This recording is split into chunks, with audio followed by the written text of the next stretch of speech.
Hi అండి అందరికి. ఈ రోజు శనివారం కదా, పూజ వ్లాగ్ అయితే మీతో షేర్ చేస్తున్నాను. టైం 7 అయినా కూడా మంచు బాగా పట్టేసి ఉంటుందండి. మధ్యాహ్నం ఎండలు కూడా అలాగే ఉంటుంది. ఇక్కడ నుంచి మనకు సమ్మర్ స్టార్ట్ అవుతుంది, జాగ్రత్తగా ఉండాలి. ఈ రోజు పొద్దున్నే నేను నిద్ర కూడా లేవకముందే మా ఆయన పని ఉందని చెప్పేసి వెళ్ళిపోయారండి. పువ్వులు లేవన్నమాట. అందుకని చెప్పేసి బయట మనకి ఎల్లో కలర్ ఫ్లవర్స్ ఉంటాయి కదా, అవి పెట్టేద్దామని కోసుకొచ్చాను. పోయినసారి ఒకసారి ఇట్లానే ఈ పూలతో పూజ చేస్తే ఆ పువ్వులు దేవుళ్ళకి పెట్టకూడదు అని చెప్పేసి కొంతమంది అన్నారు. కొంతమంది ఏమో ఇవి బంగారు పూలు అంటారు, చేస్తే చాలా మంచిది, పెట్టొచ్చు, ఏం కాదు అని చెప్పి ఈ రోజు వెంకటేశ్వర స్వామికి నైవేద్యంగా చిన్న బెల్లం ముక్క పెట్టి పానకం చేసి పెట్టానండి.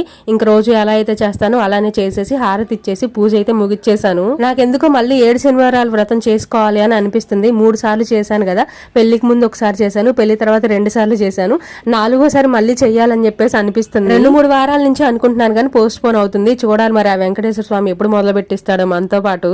నాకు పానకం అంటే చాలా ఇష్టం అండి. టిఫిన్ కన్నా ముందు పానకం తాగేశాను, ఆ తర్వాత టిఫిన్ చేశాను. మన వీడియోస్ నచ్చితే లైక్ చేయొచ్చు కదా మీరు.